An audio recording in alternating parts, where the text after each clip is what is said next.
9 ఏళ్ల క్రితం వచ్చిన తుఫాన్ గుర్తుందా? అది ఆడియన్స్ హృదయం గెలుచుకోవడంతో పాటు ఎన్నో రికార్డులు బద్దలు కొట్టింది.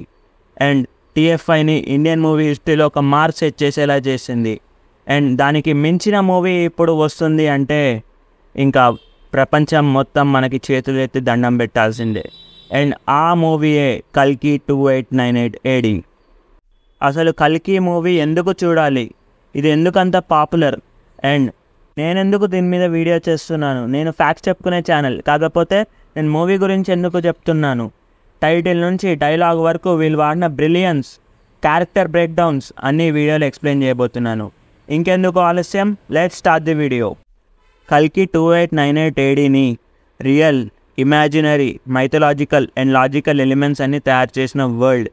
అండ్ దీని టైటిల్ చూస్తేనే మనకు అర్థమైపోతుంది, కాకపోతే నేను మళ్ళీ ఒకసారి చెప్తాను. కల్కి అంటే ఏంటి? విష్ణుమూర్తి యొక్క 10వ అవతారం. అండ్ 2898 AD అనేది కూడా మనకి ఊరికేనే పెట్టిన నంబర్ కాదు. మనకి ట్రైలర్లో చెప్పినట్టుగా 6000 సంవత్సరాల ముందు వచ్చినట్టుగా అని చెప్పారు కదా. దీనికి 6000 మైనస్ చేస్తే మనకి వచ్చేది 3012 BC. BC అంటే బిఫోర్ క్రైస్ట్, AD అంటే ఆఫ్టర్ డెత్. అండ్ 3012 అంటే అశ్వత్థాముడు అండ్ కృష్ణుడు ఉన్న సమయం, అంటే ద్వాపర యుగం. అప్పుడు వచ్చిన అవతారమే మళ్ళీ ఇప్పుడు వస్తుందని చెప్పడానికే అలా 6000 years అనే రెఫరెన్స్ తీసుకున్నారని నేనైతే అనుకుంటున్నాను. ట్రైలర్లోనే మనకి మొదటి నగరం అండ్ చివరి నగరం కాశీ అని చెప్పారు కదా. అండ్ ఇది కూడా పురాణాల్లోంచి తీసుకున్నదే. అండ్ ఇప్పుడు క్యారెక్టర్ బ్రేక్ డౌన్స్లోకి వచ్చేస్తే ఫస్ట్ క్యారెక్టర్ నాకు బాగా అట్రాక్ట్ అయిందంటే అశ్వత్థామ క్యారెక్టర్. నాకు ఇక్కడ అశ్వత్థామ క్యారెక్టర్ కన్నా నాగార్జున బ్రిలియన్స్ నచ్చింది. అకార్డింగ్ టు ది పురాణాస్, ద్వాపర యుగంలో ఒక్కొక్కరు 12 feet హైట్ ఉండేవాళ్ళు. అండ్ ఇక్కడ కూడా అదే జరిగింది. అశ్వత్థామ క్యారెక్టర్ని కూడా చాలా ఎత్తుగా చూపించారు. ఇప్పుడు వేరే వాళ్ళతో కంపేర్ చేసుకున్నప్పుడు కూడా అశ్వత్థామ క్యారెక్టర్ చాలా ఎత్తుగా కనిపించింది ఈ మూవీలో. అండ్ ఈ క్యారెక్టర్లో ఉన్న స్టోరీని ఒక సర్కిల్లా క్రియేట్ చేశారు. అండ్ మహాభారత టైంలో ఊర్వశి కడుపులో ఉన్నప్పుడు అశ్వత్థామ బ్రహ్మాస్త్రం ప్రయోగించారు ఆమె మీద. సో ఈసారి సుమతిని కాపాడడానికి అశ్వత్థాముడైతే ఉన్నాడు. నీ బిడ్డని నేను కంట రెప్పలా కాపాడుతా అని అయితే చెప్తారు కదా. సో ఇదన్నమాట. అప్పుడు ఉన్న రిగ్రెట్ని ఇప్పుడు తీర్చుకుందామని చెప్పి అశ్వత్థాముడు ట్రై చేస్తున్నాడని మనకైతే ట్రైలర్లో అర్థమయ్యేలా చేశారు. అండ్ ఈ ట్రైలర్లో అశ్వత్థామ ఫైటింగ్ ఎబిలిటీస్ని కూడా మనకి చాలా బాగా చూపించారు. 6-7 మందిని ఒకేసారి ఎత్తేశారు. అండ్ ఇతను ఒక్కసారి ఇట్లా ఎగురితేనే అతని విగ్రహం ఒక చెయ్యి కింద పడిపోయింది. అండ్ భైరవర్ని ఒక్క దెబ్బకే 3-4 డోర్స్ బయటికి వెళ్ళేలా చేశారు. సో ఇంత ఫైటింగ్ స్పిరిట్ ఉన్న అశ్వత్థామాన్ని భైరవుడు ఎలా గెలుస్తాడు అనేది మనము ఈ మూవీలో చూడాల్సిన క్వశ్చన్. అండ్ నెక్స్ట్ క్యారెక్టర్ వచ్చేసి సుమతి. మనం మళ్ళీ ఇతిహాసాల్లోకి వెళ్తే విష్ణు యశస్సుకు సుమతికి పుట్టే బిడ్డనే కల్కి. సో ఇతని సుమతి గర్భంలో ఉన్నప్పుడు మనకి ఈ మూవీలో చూపిస్తారు కాబట్టి సుమతి కల్కి వల్ల అమ్మనే అయి ఉండొచ్చు మ్యాక్సిమం. అండ్ అశ్వత్థామ తనని కాపాడుదాం అనుకుంటారు. అండ్ నాకు వచ్చిన డౌట్ ఏంటంటే సుమతిని బాగానే చూపించారు, మరి విష్ణు యశస్సుని ఎందుకు చూపించలేదు మనకి? అండ్ సుమతికి పుట్టే బిడ్డ కల్కియా కాదా అనేది నాకు దీంతో ఒక చిన్న డౌట్ ఉండింది. ఇదొక్క క్లారిటీ మనకు మూవీలో వచ్చేసింది అనుకోండి, లాజికల్గా ఈ మూవీ బాగానే ఉంటుంది. అండ్ నెక్స్ట్ క్యారెక్టర్ వచ్చేసి కలి. దీని గురించి తెలుసుకోవాలన్నా మనం ఇతిహాసాల్లోకి వెళ్ళాల్సిందే. మనకు పురాణాల్లో చెప్పింది ఏంటంటే కలి అనే అతను డార్క్నెస్ని కమ్ముకున్న ప్రపంచాన్ని క్రియేట్ చేస్తున్నప్పుడు కలికి అంటే 10th అవతారం విష్ణు వచ్చి అతన్ని అంతం చేసి కలియుగాన్ని ఎండ్ చేసి అండ్ మన యుగాల సైకిల్ స్టార్ట్ చేయడం, అంటే ఫస్ట్ యుగాన్ని స్టార్ట్ చేయడం. నాకు యుగాలంత ఐడియా లేదు, సో ఫస్ట్ యుగం గురించి అయితే నేను చెప్పట్లేదు. అండ్ మనకి మూవీ వాళ్ళు కొన్ని పోస్టర్స్ రిలీజ్ చేశారు. దాంట్లో కొన్ని స్లోగన్స్ లాగా కొన్ని రాశారనమాట. లైక్ ఇప్పుడు దీపికాకి హోప్ స్టార్ట్ ఫ్రమ్ హియర్ అని, అండ్ కొన్ని పోస్టర్స్కి when darkness is on world అని మొత్తం ఇలా అయితే ఇచ్చారు కదా. దీనికి మీనింగ్ అంతా ఒకటే, ఇది కల్కి అనే అతను కలిని అంతం చేయడమే ఈ మీనింగ్ అంతా.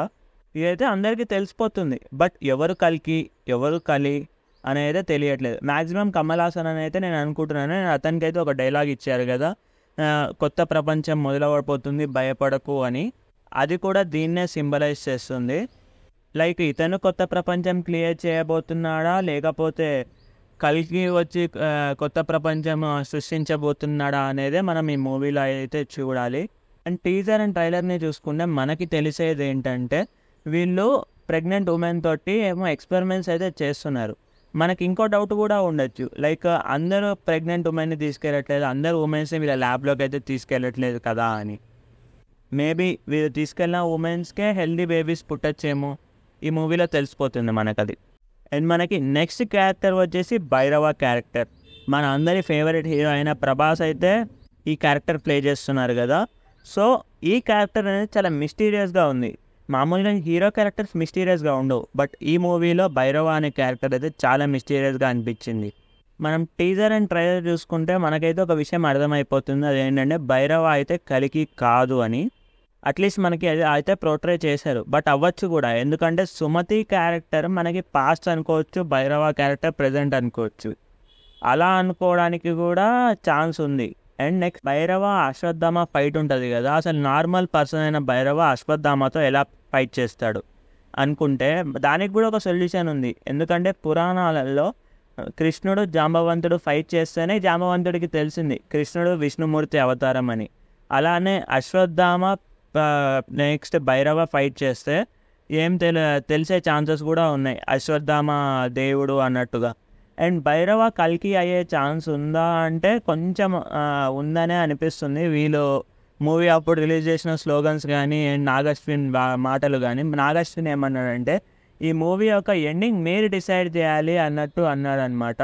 సో ఇది ఒక కాన్ఫ్లిక్టింగ్ పాయింట్ అనమాట. లైక్ ఈ భైరవని ఎందుకు ఉన్నాడు, భైరవకి ఈ స్టోరీకి సంబంధం ఏంటనేది అదైతే మనం మూవీలో చూడాలి.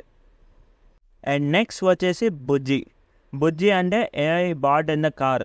ఏఐ బాట్ అయితే నాకు అంత సర్ప్రైజింగ్ అయితే అనిపించలేదు, ఎందుకంటే ఫ్యూచర్ అన్నాక ఏఐ బాట్స్ అనేవి ఉంటాయి.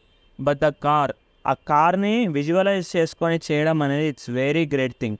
నాకు ఇక్కడ మళ్ళీ నాగశ్విన్ బ్రిలియన్స్ అయితే కనిపించింది. ఆ కార్ టైర్స్ కానివ్వండి, స్ట్రక్చర్ కానివ్వండి, దాని ఇంజనీరింగే డిఫరెంట్గా ఉండింది. బియాండ్ ది బాక్స్ విజువలైజ్ చేసుకోమంటారు కదా, అలా అయితే చేసుకున్నారు. ఆనంద్ మహీంద్రా గ్రూప్ తోటి టైఅప్ చేసుకొని అయితే ఈ కార్ అయితే తయారు చేశారనమాట. దీనికైతే ఒక 7 crores అయ్యింది. And it's a working model, just ఉట్టిగా చేసామా అంటే చేయకుండా వర్కింగ్ మోడల్ చేశారనమాట. లైక్ ఇప్పుడు మనకి యానిమల్ మూవీలో ఆ గన్ ఉంది కదా, అలానే ఈ కార్ కూడా కొంచెం వెరైటీగా డిజైన్ చేశారు. నాకైతే అక్కడ నాగశ్విన్ మార్కులు అయితే కొట్టేశారు. దానికోసం అన్న మూవీకి వెళ్ళాలని అయితే అనిపిస్తుంది నాకు. ఇప్పుడు అన్ని మెయిన్ క్యారెక్టర్స్ గురించి అయితే మాట్లాడేసుకున్నాం కదా, ఇంకా క్యారెక్టర్స్ అయితే ఉన్నాయి. Like Brahmanandam character, next Pasupathi character, Rajendra Prasad character and rebels ఉన్నారు. తర్వాత దిశా పటాని అయితే ప్రభాస్ లవ్ ఇంట్రెస్ట్ నాకు కనిపిస్తుంది. అండ్ దిశా పటాని చూడడానికి అపియరెన్స్ కూడా కొంచెం మిస్టీరియస్గానే ఉంది, ఆ పొట్టు అవన్నీ చూస్తే మాత్రం. వీళ్ళ క్యారెక్టర్స్ గురించి అయితే మనకి ఎక్కువగా ఏం చెప్పలేదన్నమాట. లైక్ ప్రభాస్ కల్కి 2898 AD యానిమేషన్ సిరీస్ అయితే వచ్చింది కదా మనకి అమెజాన్ ప్రైమ్లో, దాంట్లో బ్రహ్మానందం ప్రభాస్ యొక్క ఓనర్ అన్నట్టు కనిపిస్తుంది అనమాట, రూమ్ ఓనర్. సో అదొక్కటైతే క్లారిటీ ఉంది. But Rajendra Prasad character, Pasupathi character అయితే ఇంకా క్లారిటీ రాలేదు.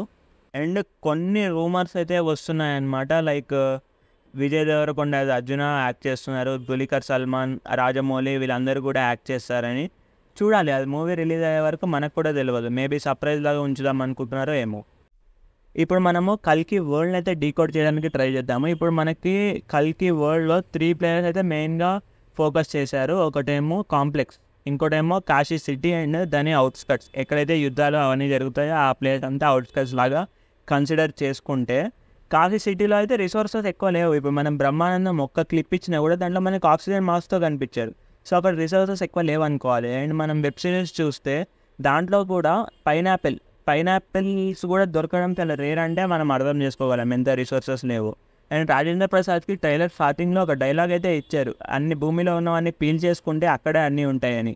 అది రిఫరెన్స్ టు కాంప్లెక్స్ వాళ్ళ అండర్ గ్రౌండ్ వాటర్ అన్నీ రిసోర్సెస్ అన్నీ వాళ్ళే తీసుకుంటున్నారు. అండ్ కాంప్లెక్స్కి ఎంటర్ అవ్వాలంటే 1 million units కావాలంట.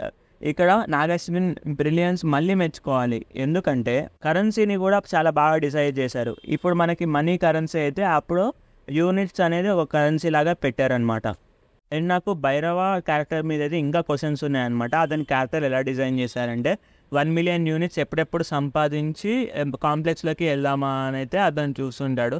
కాంప్లెక్స్లోకి అతను ఎందుకు వెళ్ళాడనుకుంటాడు, రిసోర్సెస్ కోసమా లేకపోతే అతను ఏమన్నా సీక్రెట్స్ కనుక్కుందాం అనుకుంటున్నాడా ఏంటి అనేది. అసలు భైరవ పేరెంట్స్ ఎవరు, అతని కళని మనము ఒకసారి అనలైజ్ చేస్తే ఇద్దరు హార్స్ మీద అయితే మనకు కనిపిస్తారు కదా, అది భైరవ పేరెంట్సా కాదా అనేది అయితే మనం తెలుసుకోవాలి. అండ్ మనం రెబల్స్ ఉన్నారు కదా, రెబల్స్ కొంతమంది వైట్ డ్రెస్లో ఉంటే ఒక ఆమె డివైన్గా ప్రే చేస్తుంటే చాలామంది రెడ్లో కనిపించారు మనకి. అండ్ వీళ్ళ వెపన్స్ కూడా చూసుకుంటే మనకి కొంచెం స్పిరిచువల్ వెపన్స్ లాగే ఉన్నాయి, కాకపోతే ఫ్యూచర్ వెపన్స్ అవన్నీ, కానీ షేప్ మాత్రం స్పిరిచువల్గా ఉంది. సో అక్కడ రెడ్ డ్రెస్లో కనిపించిన వాళ్ళే మనకి భైరవ కళ్ళలో కూడా ఇద్దరు రెడ్ డ్రెస్లో కనిపించారు. మేబీ వాళ్ళ పేరెంట్సా కాదా అనేది కూడా మనం చూడాలి. సో ఇది చాలా మిస్టీరియస్ని నన్ను గురి చేసింది. చూద్దాం మన మూవీలో ఏమవుతుందో చూద్దాం. ఇది ఫ్రెండ్స్ కల్కి 2898 AD movie breakdown. Teaser and ట్రైలర్ని బేస్ చేసుకొని అయితే ఈ బ్రేక్ డౌన్ అయితే నేను చేశాను అనమాట. Baahubali, RRR, Pushpa 2 and KGF ఇలాంటి మూవీస్ కొంచెం అవుట్ ఆఫ్ బాక్స్ వెళ్తేనే చాలా పాపులర్ అయ్యాయి అండ్ చాలా కలెక్షన్స్ అయితే కలెక్ట్ చేశాయి. అండ్ RRR అయితే ఏకంగా ఆస్కార్ అవార్డే గెలిచిందనమాట. అలాంటిది కల్కి 2898 AD మూవీ చాలా out of box movie. So ఇది ఎంత పాపులర్ అవుతుందో మీ ఊరికే వదిలేస్తున్నాను. అండ్ సలార్ మూవీ మనం చూసుకుంటే ప్రభాస్ ప్రీవియస్గా యాక్ట్ చేసింది, అది చాలా మంచి మూవీ. బట్ కలెక్షన్స్ ఎక్కువ కలెక్ట్ చేయలేకపోయింది. ఎందుకంటే అది అర్థం చేసుకోవడానికి ప్రేక్షకులకి చాలా కష్టమైంది. ఆ మన్నార్ తెగ, తర్వాత శౌర్యంగా తెగ, ఆ స్టోరీ కానీ ఆ వరల్డ్ కానీ అర్థం చేసుకోవాలంటే కొంచెం టైం పట్టింది. అది 3 గంటల్లో అర్థం చేసుకోవడానికి చాలా కష్టం. సో అది నాగశ్విన్ ప్రిడిక్ట్ చేసి ఏం చేశాడు, బుజ్జి అండ్ భైరవ్ అని ఒక యానిమేటెడ్ సిరీస్ అయితే అమెజాన్ ప్రైమ్లో అయితే ఇచ్చేశాడు. దాన్ని బట్టి చాలామందికి ఈ వరల్డ్ అనేది ఇంట్రడ్యూస్ అయింది. దాంతో మూవీ కన్ఫ్యూజన్ లేకుండా చూడొచ్చు.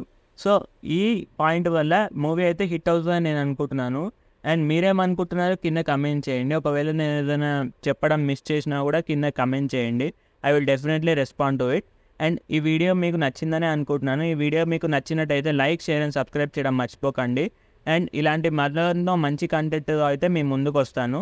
Thanks for watching.